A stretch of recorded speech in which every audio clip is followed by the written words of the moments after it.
Video چلنے لگی ہے۔ ہم قبر رسول صلی اللہ علیہ وآلہ وسلم کے بعد کسی کے بارے میں بھی وثوق سے ایسا عقیدہ نہیں رکھتے کہ وہ دعاؤں کی قبولیت کی جگہ ہو۔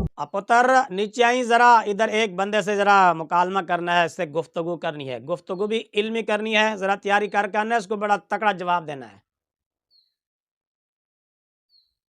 پتر آپ نے اس کی آواز تو سنی ہوگی، اس کا موقع بھی سنا ہوگا۔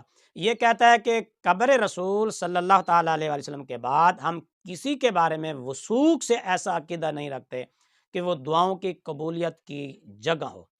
آپ اس کو ایسا علمی جواب دیں، اس کے علمی رد کریں اور ایسے دلائل اس کے منہ پر ماریں کہ یہ آپ کو جھوٹا نہ کہہ سکے، آپ کی تردید نہ کر سکے۔ اتنا مضبوط آپ نے موقع پیش کرنا ہے۔ اپنا موقف دیں ذرا اس کے بارے میں کہ کیا واقعی اس نے ٹھیک کہا۔ صحابہ کرام اور اہل بیت کی بات کریں، ان کی قبریں جو ہیں وہ جنت کے باغوں میں سے ایک باغ ہے۔ اللہ تعالیٰ کی رحمتوں کا نزول ان قبروں پہ ہوتا ہے، اور ان قبروں پہ جب آپ جاتے ہیں اور وہاں جا کے اللہ کے حضور جب آپ دعا کرتے ہیں تو یہ دعا کی قبولیت کی جگہ ہے۔ اس کی دلیل یہ ہے کہ شعار اللہ ہے، میں اس سے مراد صحابہ اور اہل بیت انبیاء کرام، ان کی قبریں بھی اللہ تعالیٰ کی تجلیات، رحمتوں کی برسات کا مرکز ہے۔ وہاں پہ کھڑے ہو کر اگر آپ دعا کرتے ہیں تو یہ دعاؤں کی قبولیت کی جگہ ہے، ہمیں تو کوئی اختلاف نہیں۔ جی عزیزان گرامی، مرزا جونیئر نے کہا تھا کہ نبی پاک صلی اللہ تعالیٰ علیہ وسلم کی قبر کے بعد ہم کسی کے بارے میں وثوق سے ایسا عقیدہ نہیں رکھتے کہ وہ دعاؤں کی قبولیت کی جگہ ہو۔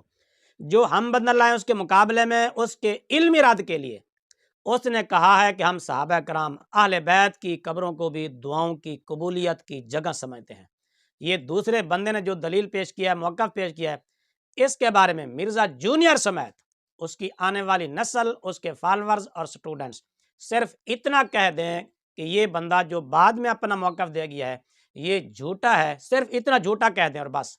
اس کو جھوٹا ثابت کرنے کے لیے دلائل کی بھی ضرورت نہیں ہے، صرف اتنا کہہ دیں کہ یہ بندہ جھوٹ بول رہا ہے، منہ مانگا انعام۔ ٹائم قیامت تک جواب دینا جس کا ٹائم قیامت تک کے لیے